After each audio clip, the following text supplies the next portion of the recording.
At my wedding, my fiancé's mistress stood up during the vows and announced she was pregnant with his baby. What she didn't know was that I'd known for 2 weeks, and I had a PowerPoint presentation ready to play on the reception screens. The day started perfect. Too perfect in hindsight. I woke up at 5 a.m. in the bridal suite at the Piedmont Estate, one of Atlanta's most exclusive wedding venues. My girls were already there. My maid of honor, Tasha. My sisters, Keisha and Nicole. My cousin Jasmine. Champagne was flowing. Makeup artists and hairstylists were setting up. My $8,000 Vera Wang dress hung on the door, catching the morning light. I'm Simone Clark. Well, I was supposed to become Simone Thompson in about 6 hours. I'm 38, a successful event planner who'd built her company from nothing into $1 million business. And I was marrying Marcus Thompson, 40, a corporate attorney at one of Atlanta's top law firms. Everyone said we were the perfect couple. Both successful. Both ambitious. Both ready to build an empire together. They had no idea. "Girl, you're glowing," Tasha said, handing me a mimosa. "How does it feel? Finally becoming Mrs. Thompson." I smiled, took a sip. It feels like everything's about to change. I had no idea how right I was. The ceremony was scheduled for 3 p.m. Garden setting, 250 guests, string quartet, flowers I'd personally selected and designed the arrangements for. I'd planned hundreds of weddings in my career, but this was mine. Every detail was perfect. By 2 p.m., I was dressed. The dress fit like a dream. My makeup was flawless. My natural hair was styled in elegant braids swept up into an intricate updo. I looked like a queen. I felt like a woman about to detonate a bomb. Because 2 weeks ago, I'd discovered the truth about Marcus Thompson. And I'd decided that today, in front of everyone who mattered, he was going to pay. But I'm getting ahead of myself. The ceremony began right on time. I walked down the aisle on my father's arm, toward Marcus, who stood at the altar, looking handsome in his custom tuxedo. He was smiling. That charming smile that had made me fall in love with him 3 years ago.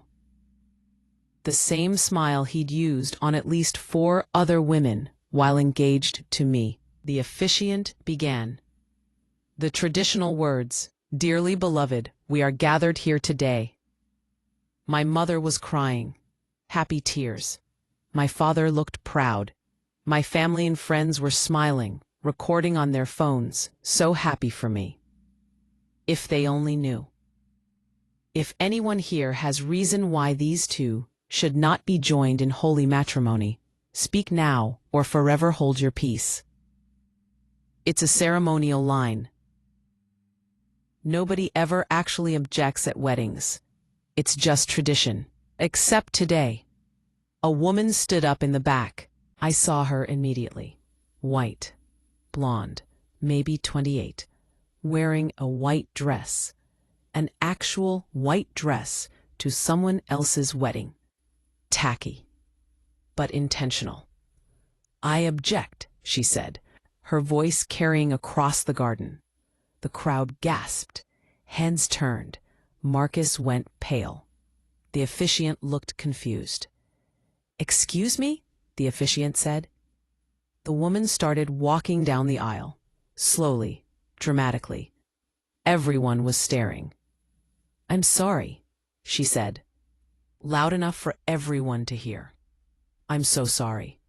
But I can't let this happen. Simone deserves to know the truth." My bridesmaids were looking at me, panicked. Tasha started to move toward the woman, but I held up my hand. "Stop." "What truth?" I asked, my voice steady. The woman reached the altar. She was pretty in a basic Instagram way. Highlighted hair, false eyelashes, lips injected just a little too much. My name is Chelsea Patterson, she said. And I'm pregnant, 3 months along, with Marcus's baby. The crowd erupted. Gasps. Shouts. My mother screamed, "What?" My brothers started moving toward Marcus. Marcus was stammering. "Chelsea, what are you? This is insane. Simone, baby? I don't know what she's talking about." "Yes, you do," Chelsea said, tears streaming down her face. "Don't lie. Not anymore. I can't do this anymore." She pulled out her phone, held it up. "I have texts, photos, ultrasound pictures with your name on them as the father. We've been together for over a year, Marcus. You told me you were going to call off the wedding, that you were only with Simone for her money and her business connections, that you loved me." My cousin Jasmine lunged toward Marcus, but my other cousin held her back. Chelsea was sobbing now, playing the victim perfectly. "I didn't want to do this here. I swear I didn't. But you wouldn't tell her. You kept saying after the wedding, after the wedding. I couldn't let her marry you without knowing. She deserves better than this." "Better than what?" I asked, my voice ice cold. Chelsea turned to me, wiping her tears. "Better than a man who's been cheating on you for over a year, who talks about you like you're just a business arrangement, who said you were boring, too focused on your career, that you didn't satisfy him, that I was exciting, spontaneous. Everything you're not." The words were designed to cut, to humiliate, to make me feel small in front of 250 guests, including my family, friends, and business associates. And they might have worked if I hadn't known about Chelsea for 2 weeks, if I hadn't spent those 2 weeks gathering evidence, if I hadn't planned for exactly this moment. I did something then that shocked everyone. I smiled, not a sad smile, not a broken smile, a genuine, satisfied smile. "Thank you, Chelsea," I said clearly. "Really, thank you for that performance. It was exactly what I needed." Chelsea's face changed. Confusion replaced the fake sympathy. "Performance? Oh, sweetie, you thought you were revealing something? You thought you were the one with information I didn't have?" I turned to Tasha, my maid of honor. She pulled out her phone, pressed a button.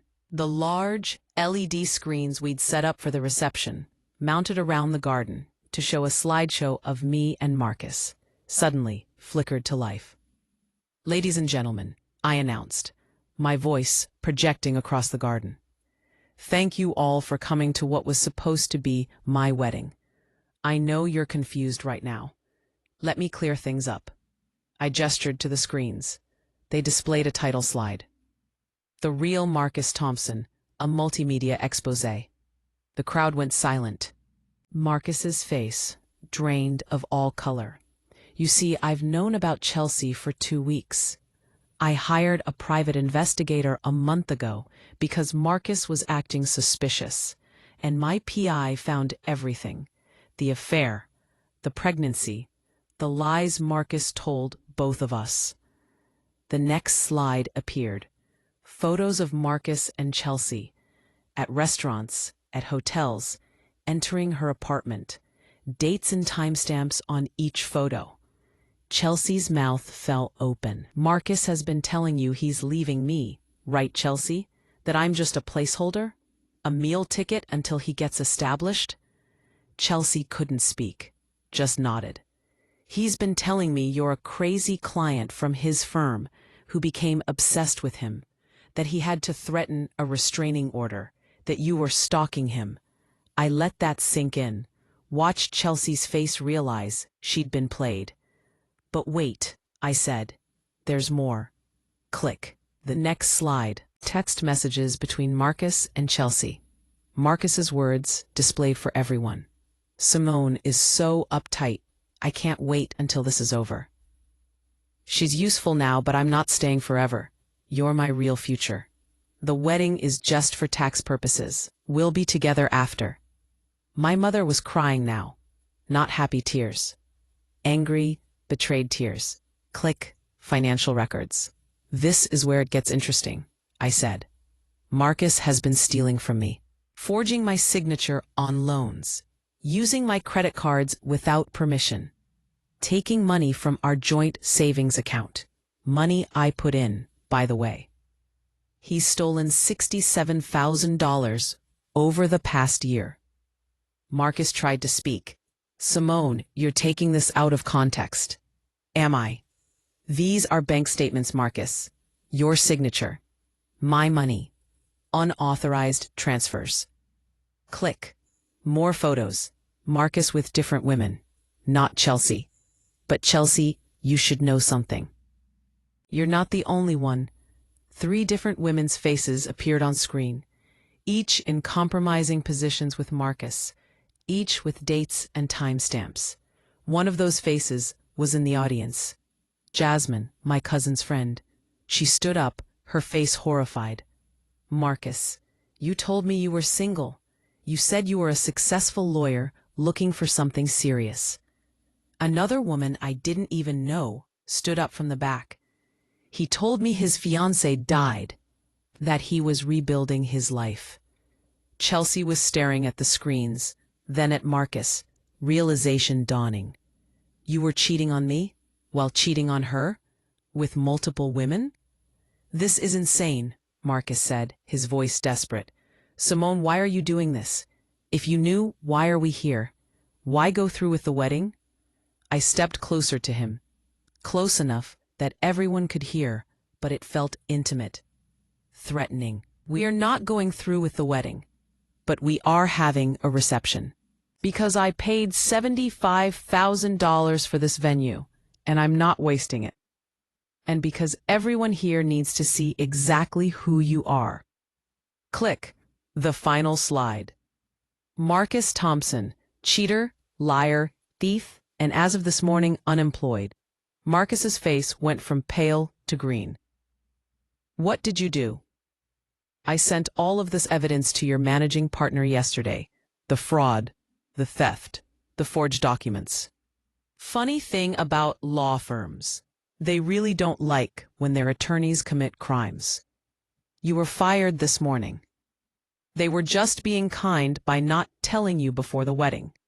Didn't want to ruin your special day. The crowd was silent. Then someone started clapping.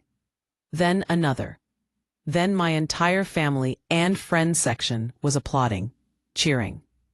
Marcus looked at Chelsea, desperate. This is your fault. You couldn't just wait. You had to come here and— My fault? Chelsea's voice was shrill. You told me you loved me. You told me we were building a life together. You got me pregnant. I never asked you to keep it. The crowd gasped at that. His mask was completely off now. My brothers finally broke through the crowd. My oldest brother, David, grabbed Marcus by his tuxedo collar. You need to leave, David said, his voice deadly quiet. Right now, before I forget we're in public. Security guards. Yes, I'd hired extra security specifically for this moment. Appeared at my signal. Mr. Thompson, you need to exit the premises, the head of security said. Marcus looked at me one last time. You'll regret this. I'll sue you for defamation, for ruining my career, for— Sue me with what lawyer? I asked. With what money? I froze our joint accounts this morning. And good luck finding an attorney willing to take your case when every lawyer in Atlanta sees what you did. They escorted him out. He was shouting the whole way, making threats, making excuses. Chelsea stood there, crying, mascara running down her face. She looked at me. I didn't know, she whispered, about the other women, about the stealing. He told me you were cold, that you didn't love him, that he was trapped. And you believed him.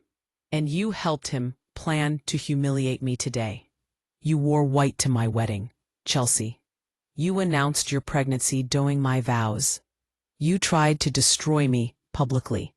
So save your tears. You don't get to be a victim now. I'm pregnant with his baby. I know, and I'm sorry about that, for the baby's sake. But you made your choices. Now you live with them. Security escorted her out too. I stood at the altar, still in my wedding dress, looking at 250 shocked faces. Then I started laughing. Real, genuine laughter. Well, I said into the microphone, that was dramatic. But now that the trash has been taken out, let's have a party. I have 250 meals paid for, an open bar, a DJ, and a really expensive cake. And I'm not wasting any of it. So please everyone, head to the reception tent. Let's celebrate, not a wedding, but freedom. Freedom from a man who tried to use me, steal from me, and humiliate me. Who wants a drink? My mother was the first to stand, then Tasha, then my whole family, then everyone. They cheered, actually cheered, and my wedding became something better, a celebration of the day I destroyed the man who tried to destroy me. 2 weeks before the wedding that wasn't, I'd been sitting in my office at Clark Events, going over final vendor confirmations when my phone rang. Unknown number. Miss Clark? This is Jackson Miles. We went to college together. I'm a private investigator now. Jackson. I remembered him vaguely. He'd been friends with Marcus back at Morehouse, though they'd fallen out years ago over something Marcus never wanted to talk about. Jackson. It's been a long time. What can I do for you? Actually, I'm calling about what I can do for you. I need to meet with you. Today, if possible. It's about Marcus. My stomach dropped. What about him? Not over the phone. Can you meet me at Octane Coffee in an hour? I almost said no. Almost convinced myself it was nothing. But something in Jackson's voice made me go. He was waiting in a back corner booth, looking nothing like the skinny college kid I remembered. He'd filled out, military bearing, close-cropped hair, serious eyes. Thanks for coming, he said. I know this is awkward, but I've been watching Marcus for a while now. Watching him? Why? Because he did this to my sister. Same pattern. Engaged her, lived off her money for 2 years, stole from her, then left her broke and heartbroken. When I heard he was engaged again, I started watching. And Simone, you need to see this. He pulled out a folder. Thick, full of photos, documents, printouts. The first photo was Marcus and a blonde woman entering an apartment building. Timestamp, 3 weeks ago. Who is she? Chelsea Patterson, claims to be an entrepreneur. Really works as a receptionist at a dental office. They've been together for 14 months. She thinks he's leaving you. He's told her you're just a business arrangement. My hands shook as I flipped through more photos. Marcus and Chelsea at restaurants, at hotels, at her apartment, at his apartment, the one he claimed he needed for work, where I wasn't allowed to just drop by. There's more, Jackson said quietly. He showed me financial records. My financial records. Joint accounts I'd opened with Marcus, thinking we were building a future together. He's been withdrawing cash, large amounts. $3,000 here, $5,000 there. Always just under the $10,000 reporting threshold. Over the past 18 months, he's taken $67,000. $67,000?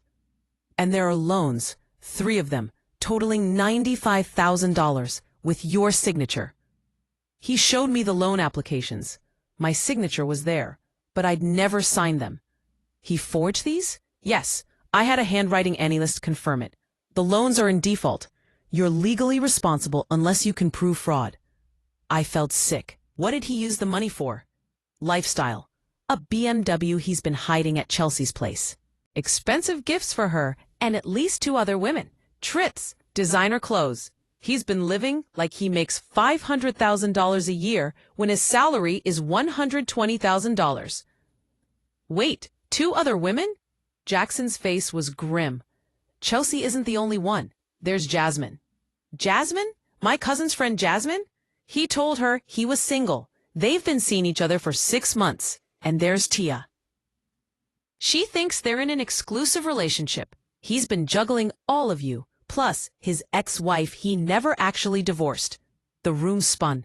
His ex-wife? He told you he was divorced, right? Final decree, all done? He lied. The divorce was never finalized. Technically, you can't legally marry him. He's still married to Denise Thompson. She lives in Florida now. Has no idea he's engaged again. I couldn't speak, couldn't process. Jackson continued. I kept digging because the pattern was too familiar. My sister wasn't his first victim. I found 3 other women, all successful black women in their 30s and 40s, all engaged to Marcus, all financially destroyed. He pulled out more files. 3 women's stories. Their testimonies. Nicole Davis, 42, real estate agent. We were engaged for 2 years. He convinced me to add him to my business accounts for tax purposes. Then he drained them, stole my client list, and started a competing brokerage. Cost me $200,000 in lost business and legal fees. When I confronted him, he left. Just ghosted me. Changed his number. I couldn't even take him to court because I couldn't find him. Brenda Mitchell, 38, dentist. He got me to co-sign loans for his business ventures, then stopped paying, ruined my credit score. It took me 5 years to recover. When I tried to get the money back, he claimed I was obsessed with him, that I was stalking him. Made me look crazy. Kendra Washington, 35, marketing executive. He got me pregnant 6 months into our engagement, pressured me to have an abortion, said we'd try again later when the timing was better. 2 weeks after the procedure, he left me. Took $40,000 from our joint savings. I never saw him again. I read each story. Each woman sounded like me, successful, independent, thinking they'd found a partner, getting destroyed instead. He's a predator, Jackson said. He targets successful black women specifically, finds women who've built something, who have money, who have businesses or careers he can exploit. He's charming, says all the right things, makes you feel seen. Then slowly he takes everything. Why are you telling me this? Why help me? Because he did this to my sister Charisse, and I watched her almost destroy herself over him. She tried to kill herself, Simone. After he left her broke and ruined, I found her in time, got her help, but I vowed I'd never let him do it to another woman if I could stop it. Your sister, is she okay now? She's better, rebuilt her life, but she'll never be the same. The trauma stays. He looked at me intensely. You can stop this. You're in a unique position. You're an event planner. You know how to orchestrate things. You know how to control a narrative. And you have 2 weeks before the wedding. You want me to expose him at the wedding. I want you to destroy him so completely that he can never do this to another woman again. I sat there for a long time, thinking, processing, feeling the rage build. I need evidence. Everything you have, plus more. Jackson smiled. I was hoping you'd say that. Over the next 2 weeks, we built a case. Jackson investigated. I played the role of excited bride flawlessly, went to final dress fittings, confirmed vendors, smiled at my bridal shower, and secretly, I gathered everything. Jackson's contacts helped. He had a forensic accountant trace every dollar Marcus had stolen. A handwriting expert confirmed the forged signatures on the loan documents. A tech specialist recovered deleted emails and texts from Marcus's computer, including detailed conversations where Marcus bragged to friends about playing the game and securing the bag. One email to his friend from college was particularly damning. These professional black women are easy targets, bro. They're so desperate to be married, to prove they can have it all. They work hard, make good money, and don't pay attention to their finances because they're too busy proving themselves. I just have to be charming, make them feel special, and they hand over their bank accounts. Simone's the biggest score yet. Event planning company worth at least $2 million. Client list I can steal. Connections in corporate Atlanta. I give it another year after we're married, then I'll bleed her dry and move on to the next one. Reading that made me physically ill, but it also made me certain. I also discovered the Chelsea situation was deeper than just an affair. Jackson found emails between Marcus and Chelsea about stealing my client list. They'd been planning to start a competing event planning business together. Chelsea had been researching my clients, my pricing, my vendor relationships. The plan was for Marcus to accidentally leak my client information to Chelsea, who would then undercut my prices and steal my business. The wedding day sabotage, Chelsea announcing her pregnancy, was supposed to be the final step. Make me look unstable. Make me look like the jealous, crazy ex-fiancé who couldn't handle Marcus's success. Then, while I was dealing with public humiliation, they'd swoop in and take my clients. She's not just a mistress, Jackson explained. She's a co-conspirator. She knows about the financial fraud. She's been helping him plan it. Then she's going down, too. I contacted Marcus's law firm anonymously, sending them evidence of his fraud. Not enough to act on immediately, but enough to start an internal investigation. I contacted the State Bar of Georgia, filing a formal complaint with documentation. Period. I contacted a lawyer, not for divorce, since we weren't married, but for civil fraud. The lawyer was already preparing paperwork. Period. I contacted Jasmine and Tia, the other women Marcus was seeing, told them everything. They were devastated, but agreed to help. Period. Most importantly, I contacted Marcus's ex-wife, Denise. She was shocked to learn he was engaged. We never finalized the divorce, she confirmed. He just disappeared 3 years ago, moved to Atlanta. I couldn't afford to track him down and finalize it myself. Would you be willing to sign an affidavit stating you're still legally married? Absolutely. That man destroyed my credit, stole from my business, and abandoned me. If I can help stop him, I will. With 2 days before the wedding, I had everything. A complete dossier of Marcus Thompson's crimes, lies, and pattern of abuse. Jackson and I met one final time. "You ready for this?" he asked. "From now on, I've been planning events for 15 years. Trust me, this is going to be flawless." "What about emotionally? This is going to be public, humiliating for you too." He wanted to humiliate me. He planned for Chelsea to destroy me at my own wedding. Instead, I'm taking that moment and turning it into his worst nightmare. "You're incredible, you know that?" I smiled. "I'm angry. There's a difference." The night before the wedding, Marcus staying at a hotel. Tradition, he said, not seeing the bride before the wedding. Really, he was with Chelsea, making final plans for her dramatic entrance. I stayed in the bridal suite with my girls, drinking champagne and pretending everything was perfect. Tasha kept looking at me. "You sure about this? We can call it off. Just don't show up tomorrow." "And let him get away with it? Let him do this to the next woman? No. Tomorrow, Marcus Thompson's reign ends. What if Chelsea doesn't show up? What if she backs out? She'll show. Jackson's been monitoring her. She thinks she's winning. She thinks she's taking Marcus from me. She has no idea she's walking into a trap." And I was right. The morning of the wedding, Jackson sent me confirmation.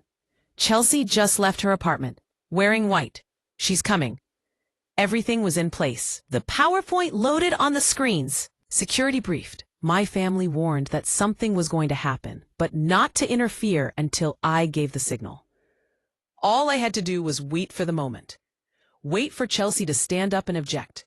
Wait for her to think she was destroying me, so I could show her what destruction really looked like. As I walked down the aisle toward Marcus, I felt calm, focused. I wasn't a heartbroken bride. I was a woman about to execute the perfect event. And Marcus Thompson was the guest of honor at his own demolition. When Chelsea stood up and said, "I object," I had to fight not to smile. Right on cue. Everything after that was exactly as planned. Her announcement, the crowd's shock, Marcus's panic. And then my PowerPoint, my piece de resistance, the evidence I'd spent 2 weeks gathering, displayed for 250 guests and countless phone cameras. This wasn't just revenge. It was justice. As they escorted Marcus out, screaming threats and excuses, I knew one thing for certain. He would never do this to another woman again. Because now, everyone knew exactly who Marcus Thompson was. And in Atlanta's professional black community, reputation is everything. His was destroyed. Mine was about to skyrocket. The reception that followed wasn't what anyone expected. It was better. After Marcus and Chelsea were escorted out, him screaming threats, her sobbing hysterically, I stood at the altar in my $8,000 wedding dress and addressed my 250 guests. I know you all came here expecting a wedding.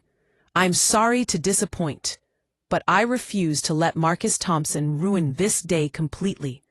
I paid $75,000 for this venue, this food, this music, and this open bar, and I'm going to enjoy every penny of it. So please, join me in celebrating something better than a marriage. Let's celebrate freedom. Freedom from a liar, a thief, a predator who thought he could use me and get away with it. My mother was the first to stand and applaud. Then my father. Then my entire family section erupted in cheers. So please, I continued, my voice stronger now, head to the reception tent, eat, drink, dance, celebrate with me. Because today isn't about what I lost. It's about what I escaped. The crowd moved toward the reception area, buzzing with energy. People were already posting on social media. Within minutes, #Simone's Revenge started trending on Black Twitter. My brother David grabbed me in a hug. Sis, that was the most incredible thing I've ever seen. You really had that whole PowerPoint ready? I've been planning events for 15 years. You think I wasn't going to plan this perfectly? My mother pulled me aside, tears streaming down her face. Baby, I'm so proud of you, and I'm so sorry. We all loved Marcus. We thought he was good for you. We didn't see. Mama, he fooled everyone. That's what predators do. They're charming. They know exactly what to say. This isn't your fault. The reception was surreal. The DJ, who I'd briefed beforehand, immediately started playing Irreplaceable by Beyoncé. My bridesmaids surrounded me, singing every word, phones recording everything. To the left, everything you own in a box to the left. People were dancing, laughing, celebrating. It felt less like a failed wedding and more like a victory party. Jackson appeared at my side. He'd been in the back during the ceremony, making sure everything went according to plan. How are you holding up? I'm good. Really good, actually. Is the legal team ready? Already in motion. The civil suit will be filed Monday morning. The state bar has your complaint. His firm confirmed they terminated him this morning. And I just got word the FBI is interested in the wire fraud aspect. Forging signatures on loans that cross state lines makes it federal. Good. I want him buried so deep he never crawls out. Jasmine, my cousin's friend who'd been unknowingly sleeping with Marcus, approached hesitantly. She'd been sitting in the audience when her face appeared on the PowerPoint. Simone, I am so sorry. I had no idea he was engaged. He told me he was single, that he was a successful lawyer looking for something serious. I feel like such an idiot. I grabbed her hands. You're not an idiot. You're a victim. He lied to you the same way he lied to me. The difference is I had resources to fight back. I'm not angry at you. But I slept with your fiancé. You slept with a man you thought was single. That's not your fault. That's his. And honestly, you helped me. Having you in the audience when your photo came up made it real. Made people see he wasn't just cheating with one woman. He was running a whole operation. Tia, another woman Marcus had been seeing, joined us. I can't believe I fell for it. He was so convincing, so attentive. I thought I'd finally found someone real. That's what he does, I said. He studies successful women, figures out what we want to hear. Then he performs it perfectly. But it's all performance. None of it is real. What are you going to do now? Jasmine asked. Now, I'm going to dance at my non-wedding, drink expensive champagne, eat overpriced wedding food, and Monday morning I'm going to destroy Marcus Thompson so completely that he never recovers. The three of us, me, Jasmine, and Tia, danced together while phones recorded. 3 of Marcus's victims, celebrating instead of crying. The hashtag Simone's Revenge exploded. The video of my PowerPoint presentation was shared thousands of times. News outlets started picking it up. Atlanta bride exposes fiancé's fraud scheme at wedding. My phone was blowing up with messages. From clients, Simone, if you can investigate a cheating fiancé this thoroughly, I trust you with my event 100%. From other event planners, you're a legend. The attention to detail, the timing, flawless. From strangers, you're my hero. Thank you for showing women we don't have to accept humiliation silently. Around 7 p.m. during dinner, something unexpected happened. A woman approached my table. Older, maybe 60, black, elegant. I didn't recognize her. Miss Clark, I'm Denise Thompson, Marcus's wife. The table went silent. His actual, still legally married wife was at my wedding. Mrs. Thompson, I didn't realize you were coming. I wasn't invited, but when Jackson told me what you were planning, I had to be here. I had to see him finally face consequences. She pulled up a chair. He did this to me 10 years ago. Married me, stole from my catering business, ruined my credit, then disappeared when I was 8 months pregnant. You have a child together? I had a miscarriage. The stress of discovering his fraud, his affairs, the financial devastation. I lost the baby at 8 months. Almost died myself. I felt sick. I'm so sorry. Don't be sorry for me. Be sorry for every woman who comes after us if we don't stop him. She pulled out a folder. I brought something for you. Evidence from my case, financial records, proof of his pattern, and a signed affidavit confirming we're still legally married. Which means his engagement to you was fraudulent from the start. This is perfect. My lawyer will use this. Denise smiled. I also wanted to thank you. For 15 years, I've watched him do this to other women and felt powerless. I couldn't afford a lawyer, couldn't track him down, couldn't warn anyone. But you had resources, and you used them. Not just for yourself, for all of us. By 9 p.m., the party was still going strong. My wedding cake, a ridiculous 4-tier masterpiece, was cut. Instead of feeding each other, Tasha and I fed each other cake while everyone cheered. To the bride who dodged a bullet, someone shouted. The DJ played Before He Cheats by Carrie Underwood. Everyone sang along, directing the lyrics toward Marcus's memory. Around 10 p.m., I got a call from an unknown number. Against my better judgment, I answered. You bitch! Chelsea's voice, hysterical. You ruined everything. Marcus was supposed to be mine. We were supposed to build a life together. Chelsea, he was using you the same way he used me. You saw the PowerPoint. You weren't the only one. Those were lies. You manipulated those photos. You made it look worse than it was. Chelsea, there were timestamps, multiple women, his own text messages. What part of that was manipulation? He loves me. He chose me. You're just jealous because I'm younger, and you're pregnant with a child whose father is unemployed, facing federal charges, and will be drowning in debt for years. Congratulations. You won. She started crying. I didn't know about the stealing, about the other women. He told me you were cold, that you didn't love him, that I was saving him. You weren't saving him. You were his accomplice. You helped him plan to steal my clients. You wore white to my wedding, specifically to humiliate me. You announced your pregnancy during my vows to destroy me publicly. So no, Chelsea, you don't get to play victim now. I'm pregnant with his baby. I'm alone. He's not answering my calls. And whose fault is that? You made choices. You participated in fraud. You tried to destroy another woman to get what you wanted. Now you live with the consequences. You're heartless. No. I'm not heartless even if you weren't around before. You're heartless. No. I'm done being a victim. There's a difference. I hung up. Tasha looked at me. Was that Chelsea? having a breakdown, realizing Marcus isn't answering her calls now that everything's blown up. Good. She earned that breakdown. At midnight, the reception was winding down.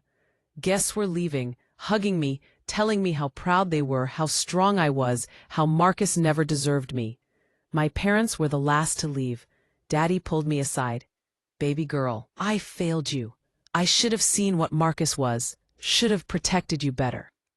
"Daddy, you didn't fail me. You raised me to be strong enough to protect myself. That's the greatest gift you could have given me." He hugged me tight. "Your mama and I are so proud. Not just today, but who you've become. You turned humiliation into power. That takes strength most people don't have." After everyone left, it was just me, Tasha, and Jackson in the empty reception tent. Fairy lights still twinkling. Flowers still beautiful. Evidence of what was supposed to be my perfect day. "How do you really feel?" Tasha asked. Not the brave face, the real feelings. I sat down at the head table, still in my wedding dress. Thought about it.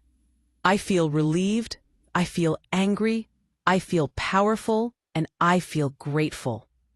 Grateful that I found out before I married him, that I had resources to fight back, that I had Jackson to help me investigate, that I had you and my family supporting me. Some women don't have that. They marry the Marcus Thompsons of the world, have kids with them, get destroyed over years instead of months. I got out early. Jackson sat down next to me. "What's next? What's the plan?" "Monday we file everything. Civil suit for fraud, state bar complaint, FBI referral. I want every legal avenue pursued. I want him disbarred. I want him to repay every penny he stole. I want him to never be able to do this to another woman again. Consider it done. And I want to use this, the attention, the platform. I want to help other women recognize the signs, teach them what I learned too late." Tasha's eyes lit up. "You're going to start something, an organization." "Maybe. I don't know yet.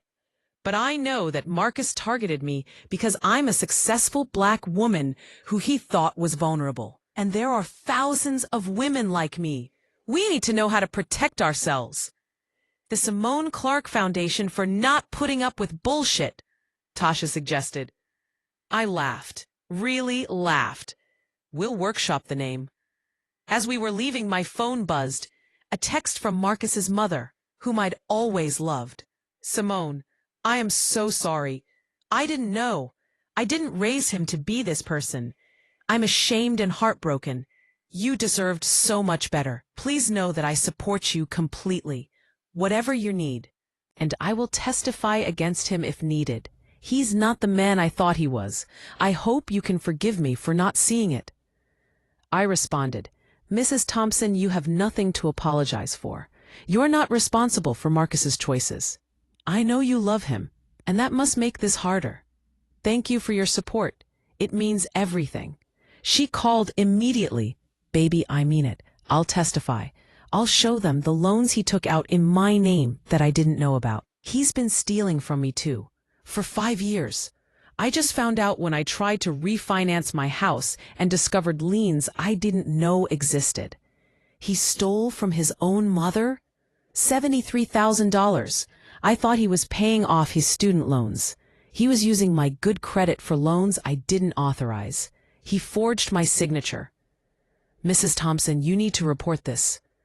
"I will.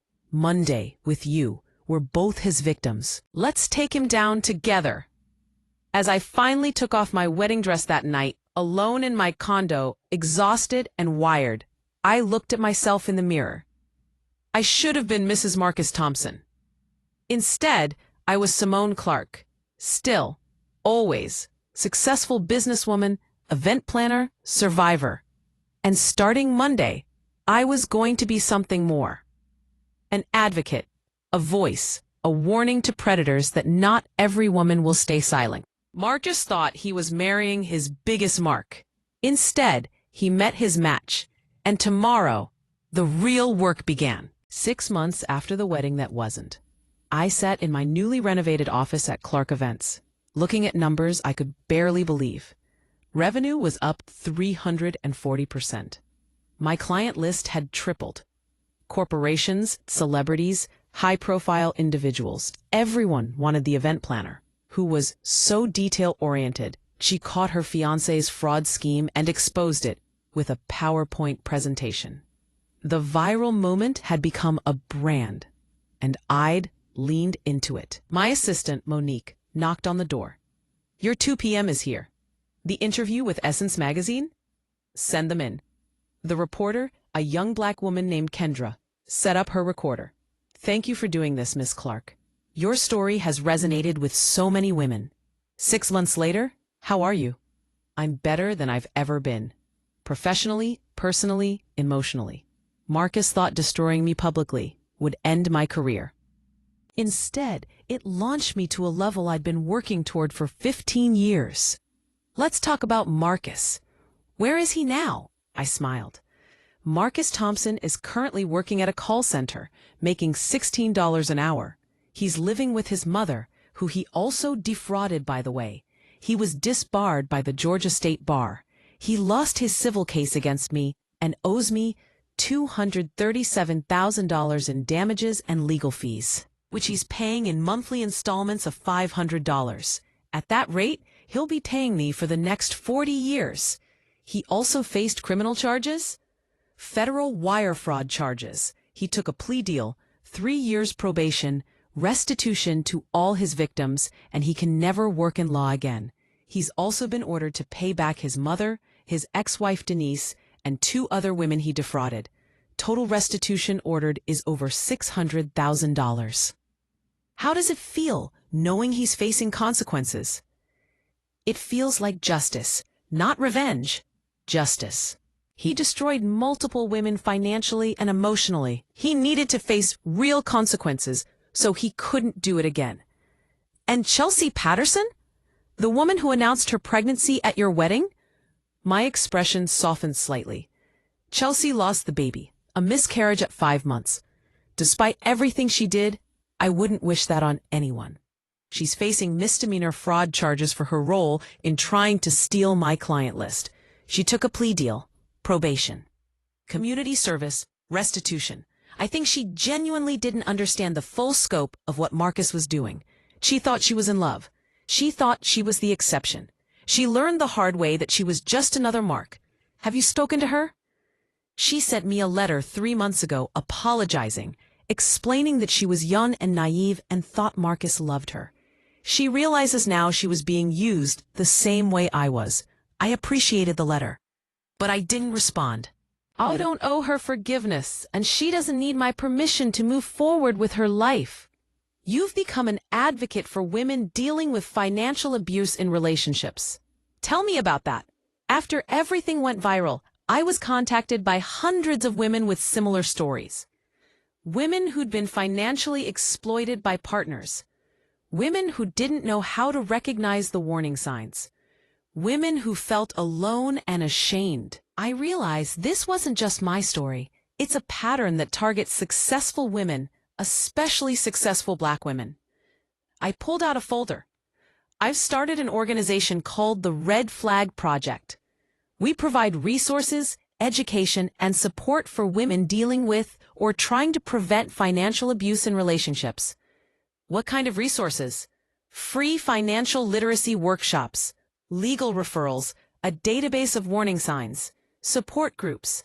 And we're working with law schools to train young lawyers to handle these cases pro bono, because most women can't afford the $50,000 it cost me to investigate and prosecute Marcus. They need accessible help. That's incredible. How many women have you helped so far? In 6 months, we've served over 400 women. We've helped 47 women escape financially abusive relationships. We've recovered over $2 million in stolen assets. We've connected 89 women with therapists who specialize in financial trauma. And we've educated over 2,000 women on protecting themselves. Kendra was taking notes furiously. This has become your life's work. It wasn't what I planned. But sometimes the worst thing that happens to you becomes your purpose. Marcus tried to destroy me. Instead, He gave me a platform to help women who didn't have the resources I had. After the interview, I had a meeting with Jackson. He'd become more than my private investigator. He'd become a friend, a confidant, and increasingly, something more. We've been spending more time together. Dinners that started as case updates and became conversations that lasted hours. Walks in Piedmont Park. Movies on weekends. Nothing official. Nothing rushed. Just easy.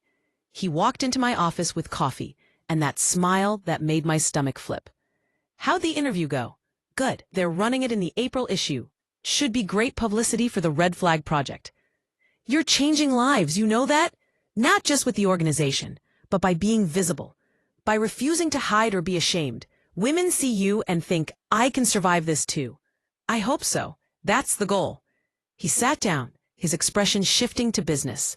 I have an update on Marcus. He violated his probation. How? He contacted one of the women from the PowerPoint, Tia. Tried to convince her to recant her statement. Said if she told investigators she'd lied about their relationship, he could get his law license back. That's witness tampering. Exactly. Tia reported it immediately. His probation officer is filing a violation.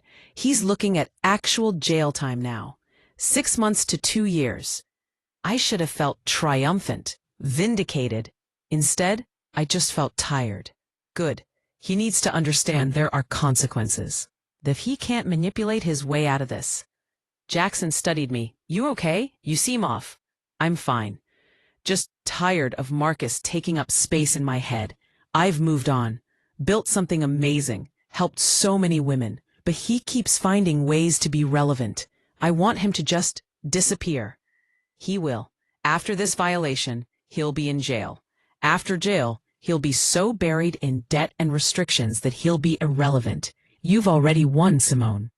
Now it's just about making sure he stays down. That evening, I went to a Red Flag Project support group meeting. 15 women, all dealing with financial abuse or recovering from it. A woman named Shantae shared, my boyfriend stole $30,000 from me over 2 years. I didn't even realize because he was so good at gaslighting me. Made me think I was bad with money, that I was crazy for questioning where it went. When I found out and confronted him, he told everyone I was abusive and unstable. I lost friends, my reputation, everything. What made you finally leave? I asked. Your video, the wedding PowerPoint. I saw it and thought she refused to be embarrassed. She refused to hide. So I reported him, got a lawyer. He's being prosecuted now, and I'm rebuilding. After the meeting, several women came up to thank me personally. You saved my life. I was about to marry a man just like Marcus. Your story made me investigate. Found out he'd stolen from 3 ex-girlfriends. I called off the wedding. My daughter was in an abusive relationship. She didn't believe me when I told her to leave. Then she saw your interview. She's out now, safe. Thank you. Story after story, lives changed, women saved. This was why I'd done it. Why I'd chosen public humiliation over private suffering. Why I'd turned my pain into purpose. 3 months later, I was the keynote speaker at the National Coalition Against Domestic Violence Conference. The topic? Financial abuse as intimate partner violence. I told my story. The engagement, the investigation, the wedding day reveal, the aftermath. Marcus Thompson targeted me because I was successful, independent, and black. He assumed I'd be easy to manipulate, that I'd be so desperate to be married, so afraid of being the successful but single stereotype, that I'd overlook red flags. He was wrong. And I want every woman here to know, you don't have to overlook red flags. You don't have to accept financial abuse. You don't have to stay silent. The standing ovation lasted 5 minutes. Afterward, a man approached me, tall, black, 42, with kind eyes and an easy smile. Miss Clark, I'm Dr. David Richardson. I'm a therapist specializing in trauma and abuse recovery. Your work with the Red Flag Project is incredible. I'd love to collaborate. Provide therapeutic support for your participants. We talked for an hour about trauma, about healing, about how financial abuse is so often minimized even though it's devastating. Most people don't understand that financial abuse is about power and control, David said. It's not just about money. It's about making you dependent, vulnerable, easier to control. What you're doing, teaching women to recognize it, fight back, protect themselves, that's revolutionary. I'm just trying to make sure what happened to me doesn't happen to other women. You're doing more than that. You're changing the conversation. We exchanged numbers. For the collaboration, he said. But his smile suggested maybe more. Over the next few months, David and I worked closely on the Red Flag Project. He provided free therapy sessions for participants, developed workshops on healing from financial trauma, trained our volunteers on recognizing emotional manipulation. He also took me to dinner, and coffee, and museums, and slowly, carefully, we started something. I need you to know, I told him on our 5th date. I have trust issues, major trust issues. Marcus destroyed my ability to take people at face value. I understand. Take your time. I'm not going anywhere.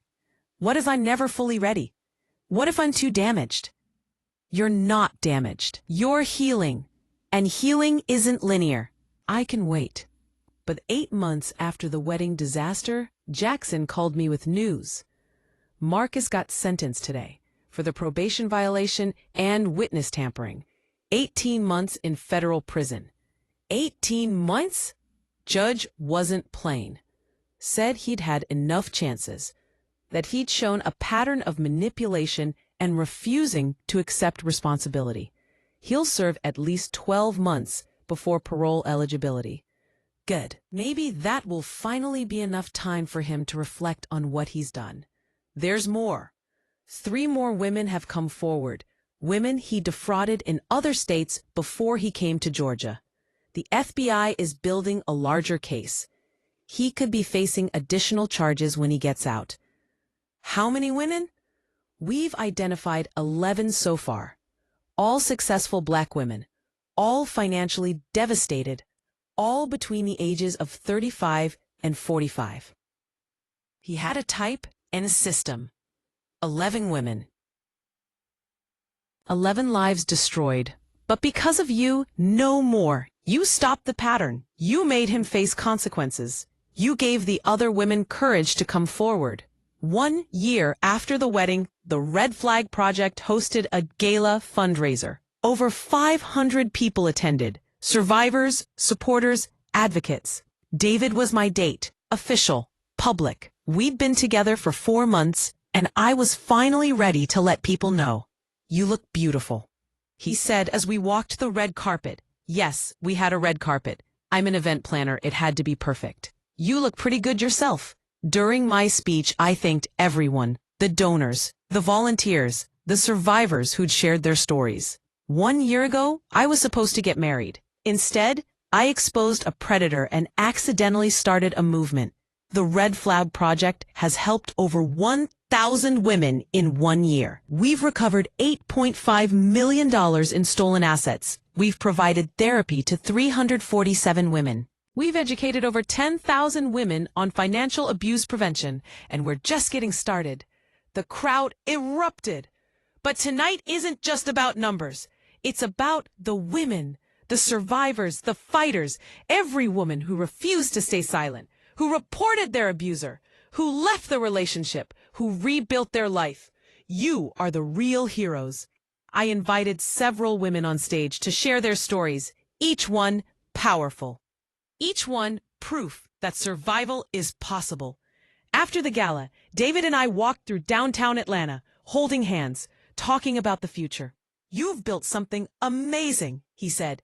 In just 1 year, you've created a lasting legacy. We've built something amazing. You're a huge part of this. I'm proud of you, of who you've become, of how you turned trauma into purpose. I had help. From Jackson, from my family, from you. We stopped at a park bench. He turned to me, serious. Simone, I need to tell you something. I'm falling in love with you. I know it's only been 4 months. I know you're still healing. But I need you to know, I see you. All of you. The strength and the vulnerability, the power and the pain. And I'm not going anywhere. I felt tears prick my eyes. I'm falling in love with you too, and it terrifies me, because the last man I loved destroyed me. I'm not him. I will never be him. I will spend every day proving that to you. He kissed me, gentle, patient, safe. I'm not ready to get married, I said. Maybe not for years. Maybe never. Marcus ruined that for me. That's okay. I don't need marriage. I just need you, however you're ready to be. 18 months after the wedding that wasn't, I got a letter from prison. Marcus. I almost threw it away without reading it. But curiosity won. Simone, I know I don't deserve your time or attention. I know I destroyed you, betrayed you, and tried to ruin you. I know sorry isn't enough. But I need to say it anyway. I'm sorry. I'm in therapy now, mandated by my sentence. I'm finally facing what I've done. Not just to you, to all the women I hurt. I'm a predator. I was a predator. I targeted successful black women because I resented them. I resented that you had what I wanted. Success, respect, stability. So I took it. I told myself I deserved it more. That you were just marks. But you weren't marks. You were human beings I destroyed for my own gain. I see that now. I see what I am. And I'm disgusted with myself. I don't expect forgiveness. I don't deserve it. But I wanted you to know that you were right about everything. I was broken. I was cruel. I was exactly who you said I was. And you were always too good for me. I hope you're happy. I hope you've built a beautiful life. I hope you never think about me, because you deserve to forget I exist. Marcus. I read it twice. Then handed it to David. What do you think? I think he's finally taking accountability, but that doesn't erase what he did, and you don't owe him forgiveness. I don't forgive him, but I also don't hate him anymore. Nothing. He's nothing to me now. I put the letter in a folder with all the court documents, evidence of who Marcus Thompson was, and I went back to my life, my thriving business, my meaningful relationship, my purpose-driven organization. 2 years after the wedding, David proposed. Small, intimate, just us on a beach in Tulum. I know marriage is complicated for you, so this isn't about a wedding. It's about a promise that I will always choose you, always protect you, always be honest. Will you marry me? Courthouse, big wedding, whatever you want. Or we can just stay engaged forever. I don't care about the title. I care about you. I looked at this man who'd been patient, who'd never rushed me, who'd supported my healing without trying to fix me. Yes, but let's start small. Courthouse, close family, nothing that can be ruined. Perfect. We got married 3 months later. 20 people at the courthouse. Lunch at my mama's house afterward. Simple, beautiful, real. No PowerPoint needed. No revenge required. Just love. The real kind. The kind that stays. And as I signed my name, Simone Clark Richardson, I thought about the woman I'd been 2 years ago, standing at an altar about to marry a predator. That woman was gone. In her place was someone stronger, wiser, free. Marcus Thompson had tried to destroy me. Instead, he'd revealed me. And I'd never been more powerful.